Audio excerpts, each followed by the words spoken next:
नमस्ते। अभी हमारा पहला इकाई खत्म हुआ, उसमें हम तो 3 पार्ट पढ़ा है। पहला मातृभूमि नामक कविता, और दूसरा बेटी के नाम पत्र, और तीसरा हमारे प्रथम प्रधानमंत्री जवाहरलाल नेहरू जी का भाषण। अभी दूसरा इकाई की ओर हम तो चल रहा है। तो दूसरा इकाई में पहला पाठ सूरीनाम में एक दिन। प्रस्तुत पाठ भाग में हिमांशु जोशी का यात्रा वर्णन हमें दिया गया है। प्रस्तुत पाठ का उद्देश्य क्या है, इसका आवश्यकता क्या है, अभी हम देखें वो क्या क्या है। ये सब निज भाषा उन्नति आहे, वो इकाई का नाम निज भाषा उन्नति आहे। पुस्तक की ये दूसरी इकाई हिंदी भाषा तथा साहित्य के महत्व, उसकी गरिमा और लोकप्रियता पर बढ़ा देती है। इकाई का पहला पाठ है सूरीनाम में पहला दिन। 7वां विश्व हिंदी सम्मेलन में भाग लेने के लिए सूरीनाम में गए डॉक्टर हिमांशु जोशी वहां के भारतवंशियों के अपने देश और संस्कृति के प्रति लगाव का चित्रण करने के साथ साथ वैश्विक स्वरूप पर भी प्रकाश डालते हैं। दूसरे पाठ मेरे लाल, इसमें हिंदी साहित्य इतिहास के स्वर्ण काल कहे जाने वाले भक्तिकाल के श्रेष्ठ कवि सूरदास के 2 पद संकलित हैं। सूरदास वात्सल्य रस का चित्रण करने में अग्रणी है। इसका सफल नमूना है पहला पद। दूसरा पद गोपियों का कृष्ण के प्रति अनन्य प्रेम दर्शाने वाला है। हिंदी भाषा को लोकप्रिय बनाने में तथा उसके प्रचार प्रसार को गति देने में हिंदी फिल्मी गीत महत्वपूर्ण भूमिका निभाती आ रही हैं। अतः इस इकाई के तीसरे पार्ट के रूप में हिंदी की सर्वकालिक बेहतरीन फिल्म शोले का एक युगल गीत शामिल किया गया है। ये गीत बच्चों को दोस्ती के महत्व का पाठ पढ़ाता है, लेकिन किस स्तर पर व्यापक रूप से प्रयुक्त और भाषा का अपना विशाल पारिभाषिक शब्द भंडार होता है।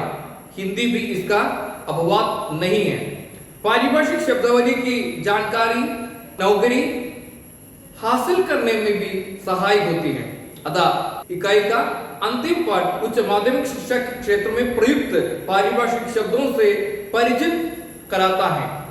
पूरी इकाई हिंदी भाषा की गरिमा और गौरव को दर्शाने वाली है। अभी 3 इकाई किसके लिए पढ़ा है, उसमें क्या क्या है वो आपको समझा होगा। उसमें पहला पाठ तो सूरीनाम में एक दिन।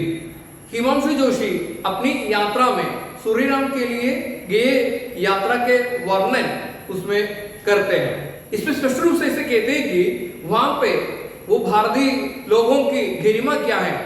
अभी भी वहां पे जाकर भी वो अन्य देशों में गया है, वो अन्य देशों में जाकर भी वो भारत की भाषा की उन्नति किस प्रकार वहां बढ़ाते हैं, और यहाँ से लिए गए जो संस्कृति है वो संस्कृति वहां पे उसी रूप में भी वो पाला पोषण करता है।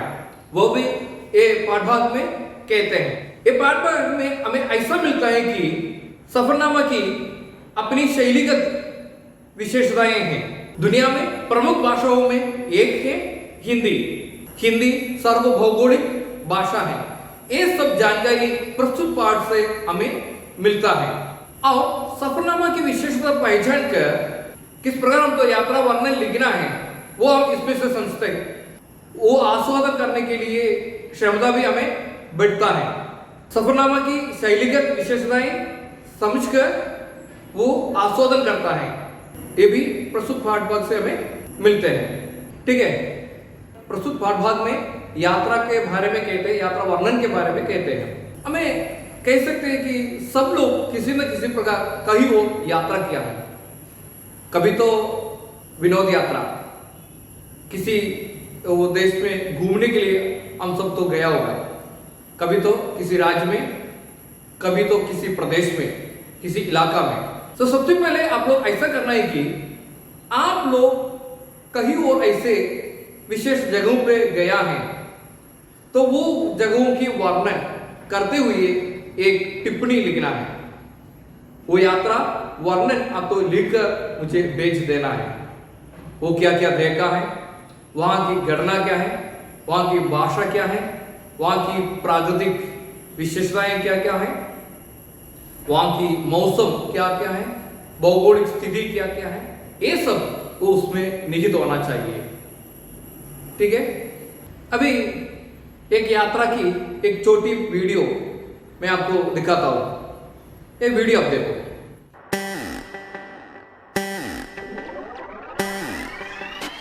कंक्रीट के जंगल में रह रहकर तंग आ चुके लोगों के लिए राजस्थान की मीलों उजाड़ पड़ी जमीन किसी सुखद आश्चर्य से कम नहीं। और अगर इस सफर में आपके पास एक अच्छी गाड़ी और अच्छा ग्रुप है तो कहने ही क्या।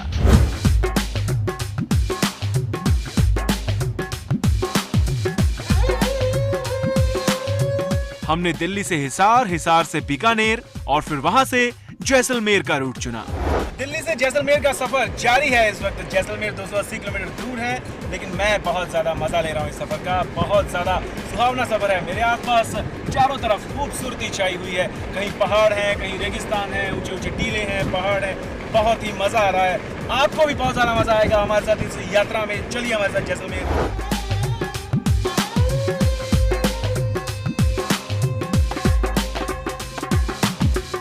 रास्ते में हमें रामदेवरा मेले की ओर जाने वाले तीर्थयात्री भी बड़ी तादाद में नजर आए। बीकानेर से जैसलमेर जाने वाली सड़क यकीनन विश्व स्तर की है, पर उससे भी कहीं ज्यादा मजा और हैरानी हमें यहाँ बने हुए पंजाबी ढाबों को देखकर हुई। और इनमें से ही एक पंजाबी ढाबे पर हम कुछ देर के लिए रुके भी। खैर, यहाँ कुछ पल बिताने के बाद फिर से शुरू हो गया हमारा गोल्डन सिटी तक का सफर।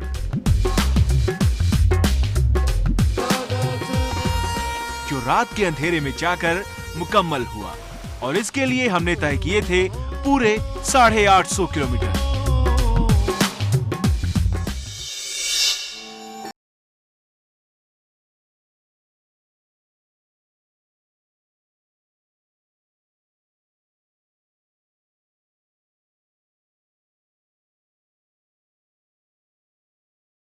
स्वर्ण नगरी जैसलमेर में आपका स्वागत है। और अब हम आपको करवाएंगे इस सुनहरे शहर की सैर। और सबसे पहले आपको लेकर चलेंगे जैसलमेर की पहचान सोनार किले के अंदर। यह है महान सोनार किला।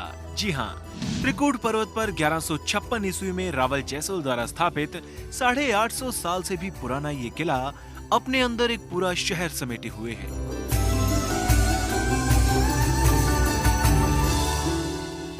हालांकि आज सोनार किले के बाहर भी शहर बस चुका है, और किले के अंदर जाने के लिए एकमात्र रास्ता गोपा चौक की ओर से है।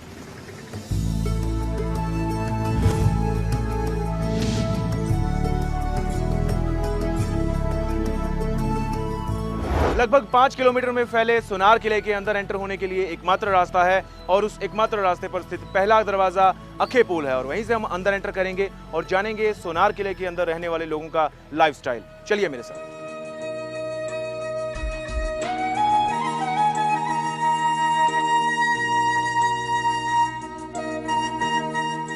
तो लीजिए, अब आप दुनिया के एकमात्र लिविंग फोर्ट यानी आबाद किले सोनार दुर्ग के अंदर हैं।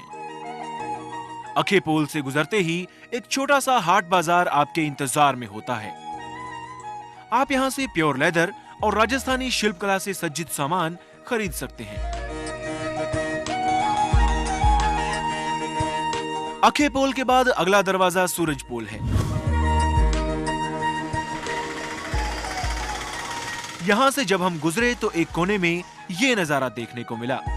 लोग यहां रखे पात्रों में पानी भर जाते हैं ताकि यहां रहने वाले चूहों की प्यास बुझती रहे।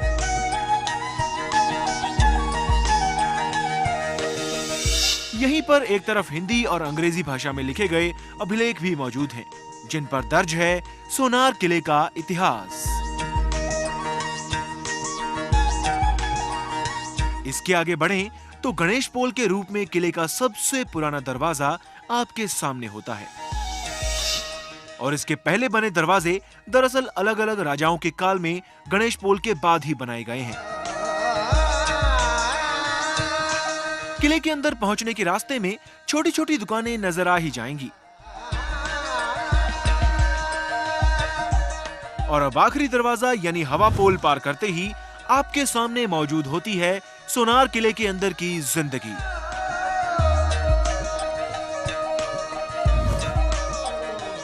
ये है एक तरफ राजा का महल और उसके बगल में है रानी का महल।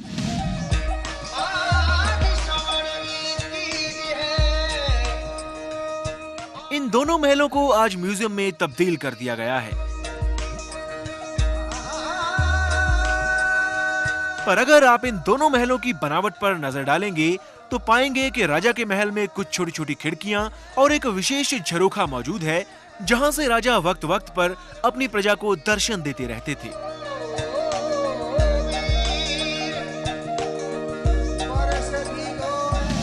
जबकि रानी के महल में एक अदद खिड़की तक नहीं है और इसका कारण है कि कोई बाहर का व्यक्ति रानी महल में झांक ना सके और रानी महल की औरतों के लिए भी झरोखा दर्शन जैसी कोई व्यवस्था नहीं थी।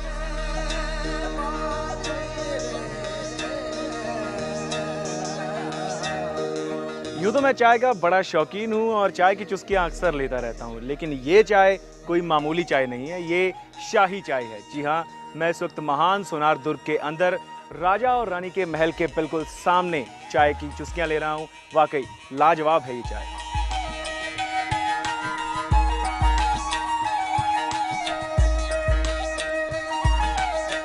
सोनार किले में जैसे जैसे आप आगे बढ़ते जाते हैं, यहाँ की पतली संकरी गलियों में बसी जिंदगी से भी आपका तारुफ होता जाता है।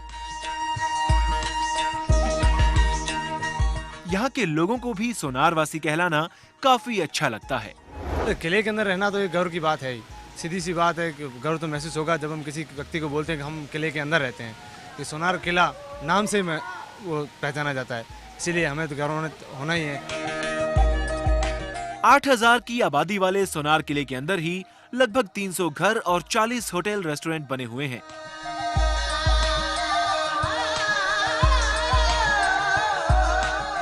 सोनार किले के अंदर सैकड़ों घर मौजूद हैं और उन सैकड़ों घरों के अंदर छोटे छोटे रेस्टोरेंट्स भी मौजूद हैं। ऐसे ही एक रेस्टोरेंट के ठीक सामने हम खड़े हैं और यहीं पर अपने टूरिज्म के पीक के दिनों में सैलानियों का जमघट लगा रहता है। और मेरे एक तरफ आप देख सकते हैं यहाँ पर वो छोटे छोटे घर भी मौजूद हैं जिनकी छतों के ऊपर रूफटॉप रेस्टोरेंट्स बने हुए हैं।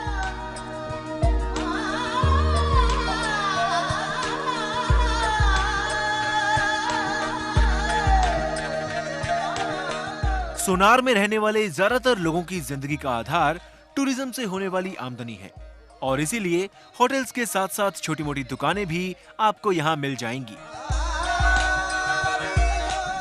तो जैसा कि हम आपको बता चुके हैं, सोनार किले में सैकड़ों घर स्थित हैं और साथ ही बहुत सारी दुकानें भी स्थित हैं। तो ऐसे ही एक घर और एक दुकान के ठीक सामने हम खड़े हैं और यहाँ पर हमारे साथ एक लोकल रेजिडेंट भी मौजूद हैं। उनसे हम बात करते हैं कि उनका लाइफस्टाइल कैसा है। जी, तो आप यहाँ पर रहने वाले हैं सोनार किले में ही? हाँ जी, यहीं रहते हैं फोर्ट में। जी, तो किले के अंदर घर कितने होंगे कुल? कम से कम 1200 या 1300 मकान हो जाएंगे। जी, और अगर दुकानों की बात करें और होटल्स की बात करें? दुकानें कम से कम 50 या 60 हो जाएगी, रेस्टोरेंट्स होटल 30 या 40 के करीब हो जाएंगे। जी, और अगर बात करें, जब आप किसी को बताते हैं कि आपका एड्रेस है सोनार किला, तो आपको कितना गर्व महसूस होता है? हम अपने आप गर्व महसूस करते हैं क्योंकि हम जो यहाँ काम करते थे पूर्वज, उनके हम पूर्वजों के हम वंशज है, जो पीढ़ी दर पीढ़ी आ रहे, तो अपने आप को गौरवशाली महसूस करते हैं कि हम फोर्ट में रहते हैं।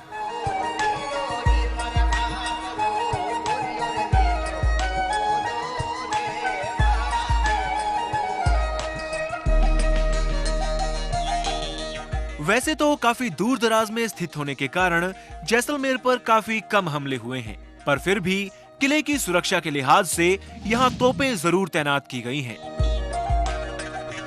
एक तोप अंग्रेजों के शासनकाल की है जो कि छोटी है, जबकि यहाँ के राजाओं द्वारा प्राचीन समय में लगवाई गई तोप विशाल काय है और इस स्थान से स्वर्ण नगरी का शानदार नजारा आपके सामने होता है।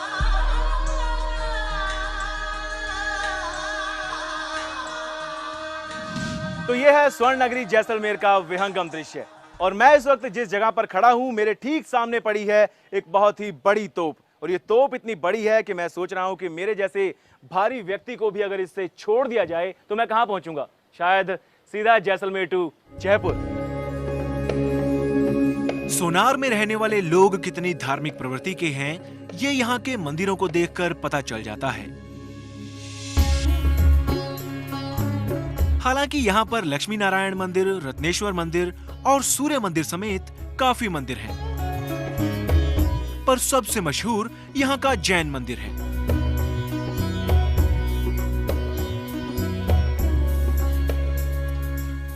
दरअसल ये 7 मंदिरों का एक समूह है, पर अपनी खास बनावट के कारण ही एक ही मंदिर प्रतीत होता है।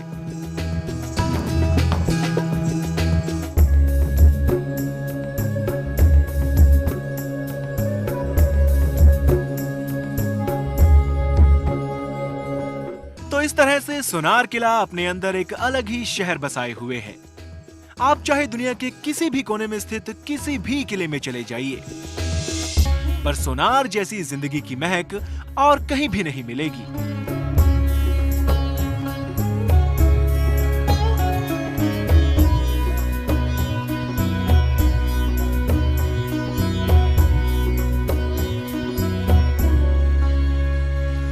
तो ये था सोनार किला, यहाँ के लोग और यहाँ का रहन सहन। अब स्वर्ण नगरी के अपने इस सफर को हम आगे बढ़ाते हैं। तो इस तरह से हम महान सोनार किले को सुहानी यादों के साथ पीछे छोड़ आए और बढ़ चले हमारे अगले पड़ाव की ओर।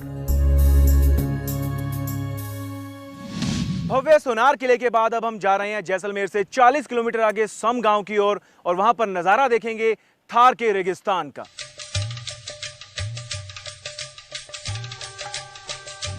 तो ये है रेगिस्तान के जहाज का अड्डा, यानी कैमल पोर्ट।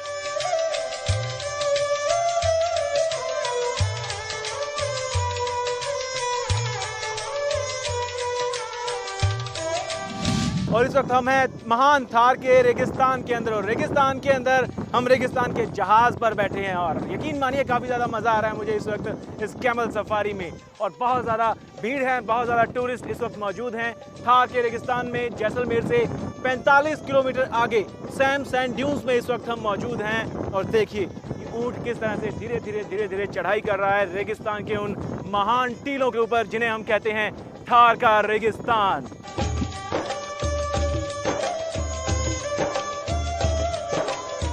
रेत के इस समंदर के बीच सैलानियों का सैलाब कोई हैरान करने वाली बात नहीं। इनमें से कुछ पर्यटक टीलों के एक तरफ बने टेंट नुमा रिजॉर्ट्स में रात भी गुजारते हैं, जहां स्थानीय कलाकार राजस्थानी लोक नृत्य व गीतों से उनका भरपूर मनोरंजन करते हैं। पर सैलानियों को सबसे ज्यादा मजा कैमल सफारी में ही आता है। कहीं एक ऊंट पर 2 तो कहीं बच्चों समेत 3 लोग भी नजर आ जाते हैं। ऊंट गाड़ियां यानी कैमल कार्ट्स भी यहां होती हैं। साथ ही दौड़ लगाते हुए ऊंट भी आसानी से नजर आ जाएंगे।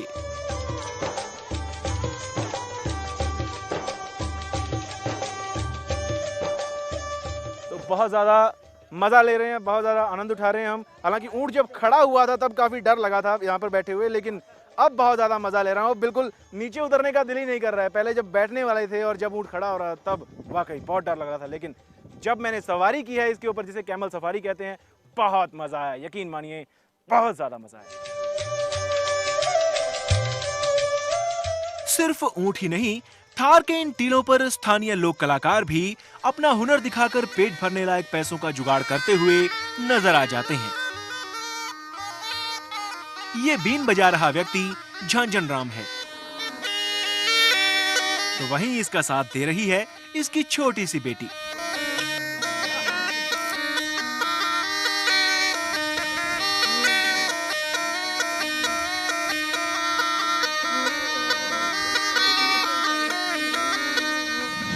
और यहाँ अलगोजा बजा रहे हैं राम राम।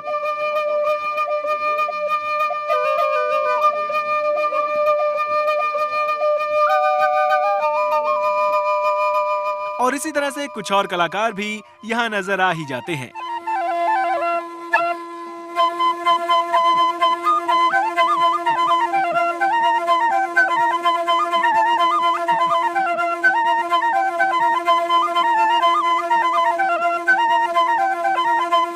साथ ही नजर आ जाता है ढलते सूर्य के साथ अटखेलियां करते ऊंटों का ये दिलकश दृश्य।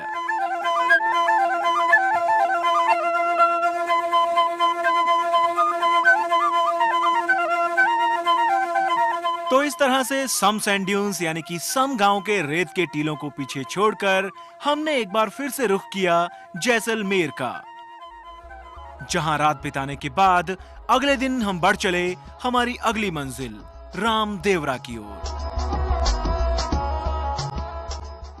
अब तो ये वीडियो देखा ही क्या, इसमें किस जगह की ओर यात्रा किया है, प्रस्तुत यात्रा में आपको क्या क्या समझा है, वो यात्रा का वर्णन किस प्रकार किया गया है, ये सब आपको समझे क्या, तो वो आप पुस्तिका में लिखना है। ये यात्रा कहाँ गया है और उसमें से आपको क्या समझा है, ये सब लिखकर मुझे भेज देना है। तो मलयालम के प्रस्तुत ऐसे यात्रा वर्णन करने वाला एक लेखक है एस.के. पोटेकर। वो अपने यात्रा के बारे में और जिंदगी के बारे में ऐसे कहते हैं कि मेरे भाग में अगला जन्म बदा है तो मैं आवारा के रूप में जन्म लेना चाहूंगा ताकि हमेशा मन माना घूम सकूं। ये तो उनका शब्द है। सुमित्रानंद पंत क्या कहा है, सुनो। हिंदी हमारे राष्ट्र की अभिव्यक्ति का सरलतम स्रोत है। सुमित्रानंद पंत। और गांधी जी ने इसे कहा है, राष्ट्रभाषा के बिना राष्ट्र गूंगा है। वो तो हिंदी भाषा के बारे में कहते हैं। तो ऐसे सब लोग तो यात्रा के बारे में और हिंदी की भाषा में कई शब्द वो हमारे सामने रखा है। अब हमारा सफर शुरू हो हिंदी की दुनिया में। अभी सब लोग तैयारी है क्या? बहुत छोटी बात मैं आज आपको पढ़ाता हूँ, क्योंकि ये पाठ वो तो यात्रा का वर्णन है, कई नया शब्द हम इसमें से पढ़ना है, इसलिए अभी तो केवल पहला 3 अनुच्छेद में आपको पढ़ाता हूँ। वो बहुत ध्यान से समझकर आप तो इसमें से जो प्रश्न में देता है वो प्रश्नों का उत्तर आप तो लिखकर मुझे भेज देना है, ठीक है? तो पाठ की ओर चलें, तो शुरू होते हैं। देखो, सूर्य नाम में पहला दिन। तो सूर्य नाम क्या, सूर्य नाम किस प्रदेश है वो मैं आपको बता दूं। सूर्य नाम जो वर्ष 1975 तक डच उपनिवेश था, दक्षिण अमेरिका के उत्तर पूर्वी तट पर स्थित है। एक फ्रेंच गुयाना एवं गुयाना के मध्य ब्राजील के उत्तर में स्थित है। इसका अधिकांश भूभाग लहरदार पहाड़ियों एवं संघरे दलदली तटवर्ती मैदानों से युक्त है। सूरीनाम की राजभाषा डच है, जबकि अंग्रेजी व्यापक रूप से बोली जाती है। भारतीय अप्रवासी सरनामी हिंदुस्तानी बोलते हैं, जो भोजपुरी तथा अवधी भाषाओं का मिश्रण है, तथा इसमें कुछ शब्द डच, अंग्रेजी तथा क्रियोल के भी प्रयुक्त होते हैं। प्रस्तुत भाग में यात्रा वर्णन के साथ साथ ही अन्य देशों में हिंदी भाषा का प्राधान्यता क्या क्या है वो भी हम पढ़ते हैं। तो हिंदी भाषा राष्ट्रभाषा के रूप में उपयोग करते हैं। इतना भी नहीं है, सितंबर 14 हिंदी दिन के रूप में मनाते हैं। उस दिन से हिंदी भाषा को राजभाषा के रूप में भी चुन लिया है, इसलिए सितंबर 14 को हम हिंदी दिन मनाते हैं। केवल एक दिन नहीं है, हिंदी सप्ताह समारोह के रूप में हम हिंदी दिन मनाते हैं, ठीक है? तो हिंदी भाषा उसकी विशेषताएं क्या क्या है, किन किन भाषाओं उसमें जुड़ा हुआ है, वो अभी मैं बता देता हूं। ये देखो, ये सब हिंदी की बोलियां हैं। अभी किन किन प्रकार की बोलियां हैं सुनो। भोजपुरी, मेवाती, ब्रजभाषा, छत्तीसगढ़ी, घड़ी बोली, अवधी, मगही, पश्चिमी पहाड़ी, कुमायूनी गढ़वाली, मारवाड़ी, जयपुरी, मालवी, हरियाणी, मैथिली, कनौजी, बुंदेली, बदेली, ये सब हिंदी भाषा से संबंधित और कुछ भाषाएं हैं। हिंदी भाषा को केवल हिंदी के रूप, गढ़ी बोली के रूप में माने जाता है। मैथिली शरण गुप्त जैसे प्रमुख कवि वो अपनी कविता ये सब तो गढ़ी बोली में लिखता है। तो उसके पहले प्राचीन काल में जो साहित्यकार हैं, कबीरदास के जैसे लोग, वो तो ब्रजभाषा के जैसे भाषाओं में अपनी भाषा का इस्तेमाल किया गया है। तो अभी पाठभाग शुरू करें। सूरीनाम में पहला दिन, तो ध्यान से सुनो सबसे पहले, ठीक है। भूगोल की पुस्तकों में कभी पढ़ा था, भूमध्यरेखीय प्रदेशों में भीषण गर्मी पड़ती है, प्रायः प्रतिदिन बारिश, इसलिए संसार में सबसे अधिक घने वन इसी क्षेत्र में पाए जाते हैं। ब्राजील की 93% भूमि गहरी हरियाली से आच्छादित है। भूगोल की पुस्तकों में कभी पढ़ा था, भूगोल की पुस्तक ഭൂമിശാസ്ത്ര പുസ്തകം, ജിയോഗ്രഫി പുസ്തകത്തിൽ പൊതുവെ പറയപ്പെടുന്നത് എന്താ വെച്ചാൽ അതിൽ ഞാൻ പഠിച്ചിട്ടുണ്ടായിരുന്നു ഭൂമധ്യരേഖീയ പ്രദേശവും ഭീഷൺ ഗർമി പെടുത്തി ഹെ, ഭൂമധ്യരേഖ പ്രദേശങ്ങളിൽ ചൂട് വളരെ കൂടുതലാണ് ഉണ്ടാവുക എന്നുള്ളത് ഞാൻ പഠിച്ചിട്ടുണ്ട്. പ്രായ പ്രതിദിൻ ബാരിഷ്, അതുപോലെ തന്നെ ഇടയ്ക്കിടയ്ക്ക് മഴ ഉണ്ടാവുന്ന സ്ഥലവും ഈ പ്രദേശത്താണ്. इसलिए संसार में सबसे अधिक घने वन इसी क्षेत्र में पाए जाते हैं. इसी कारण से बहुत ज्यादा वनों से ढका हुआ प्रदेश भी यहाँ पे होते हैं. माने जंगल भी यहाँ पे बहुत ज्यादा घने जंगल इसी क्षेत्र में हमें पाए जाते हैं. ब्राजील की 93% भूमि गहरी हरियाली से आच्छादित है. ब्राजील में 93% वो क्या होते हैं, पूरा सब पूरा भूमि हरियाली से भरा हुआ है.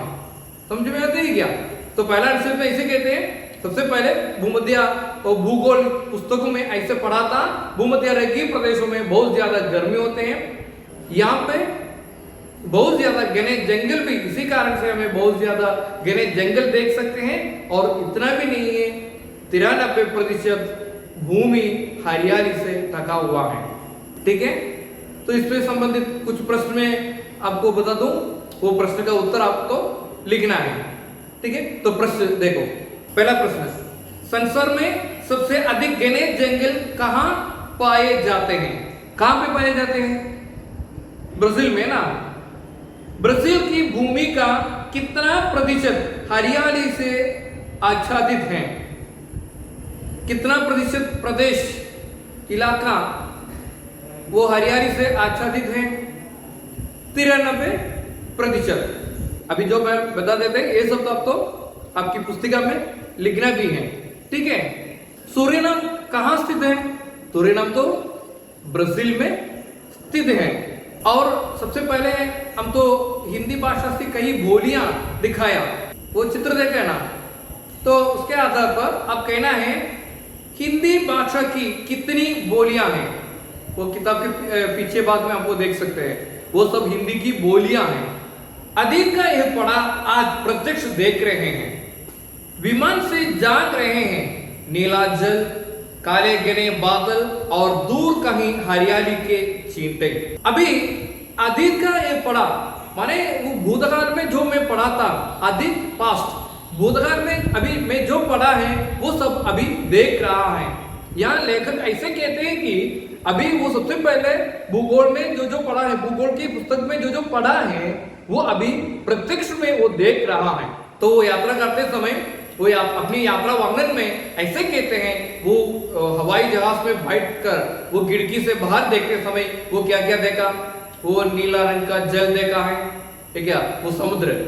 और इतना भी नहीं है, कभी तो नदी होगा और कोई झील होगा, उसके साथ काले बादल वो भी देखा है, और हरियाली, पूरा पूरा हरियाली से भरा हुआ एक प्रदेश भी, नीचे का प्रदेश भी वो देखा है. विमान उतरने की प्रक्रिया में धीरे धीरे धरती की ओर झुक रहा है. यात्रियों का कौतूहल भी बढ़ता चला जा रहा है. लगभग 20,000 किलोमीटर की लंबी यात्रा के पश्चात एक प्रकार के सुकून का एहसास. देखो, विमान उतरने की प्रक्रिया में माने अभी हवाई जहाज अभी पृथ्वी पे आ रहा है, तो अभी पृथ्वी पे वो उतर रहा है, उस समय वो धीरे धीरे धरती की ओर झुक रहा है. यात्रियों का कौतूहल, यहाँ पे क्या होता है? कौतूहल, यात्रियों का आश्चर्य, ജനങ്ങൾക്കൊക്കെയുള്ള ആശ്ചര്യം. കാരണം അവര് ഒരു വിനോദയാത്രയ്ക്ക് ഇറങ്ങിയിരിക്കുകയാണ്, അപ്പൊ ആ പ്രദേശത്ത് എത്തി എന്നുള്ളതിന്റെ ആശ്ചര്യം അവർക്ക് എല്ലാവർക്കും ഉള്ളിൽ വന്നു. लगभग 20,000 किलोमीटर की लंबी यात्रा के पश्चात एक प्रकार के सुकून का एहसास. वो कितना किलोमीटर की यात्रा किया है? लगभग 20,000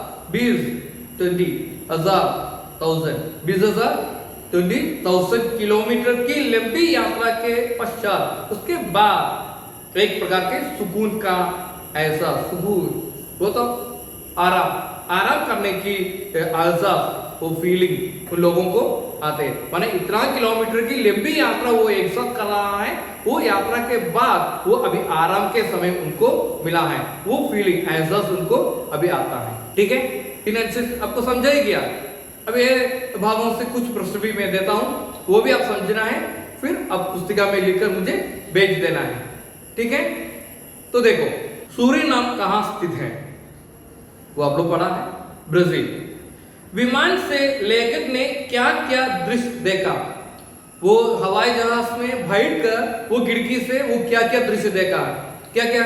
नीला जल देखा, काला बादल और हरियाली. ये क्या? हरियाली से भरी भूमि, पृथ्वी देखा है. ये सब तो लिखना है. भारतीय अप्रवासी की हिंदुस्तानी में किन किन भाषाओं का मिश्रण हुआ है? जो भोजपुरी तथा अवधी भाषाओं का मिश्रण है. एक बार भी, अप्रवासी तो भोजपुरी तथा अवधी भाषाओं से मिश्रण हिंदी कहते हैं. ठीक है, आज केवल मैं ये 3 अनुच्छेद आपको पढ़ाता हूं, उसके बाद बाकी हम पढ़ूंगा, क्योंकि इसमें कई बात हमें तो बहुत कठिन है, इसलिए कुछ बात मैं आपको देता हूं, ध्यान से पढ़ना है. अभी जितना प्रश्न में दिया वो सब प्रश्न आप तो लिखकर अगला दिन मुझे भेज देना है. ठीक है, तो अच्छा, धन्यवाद, बाद में मिलेंगे.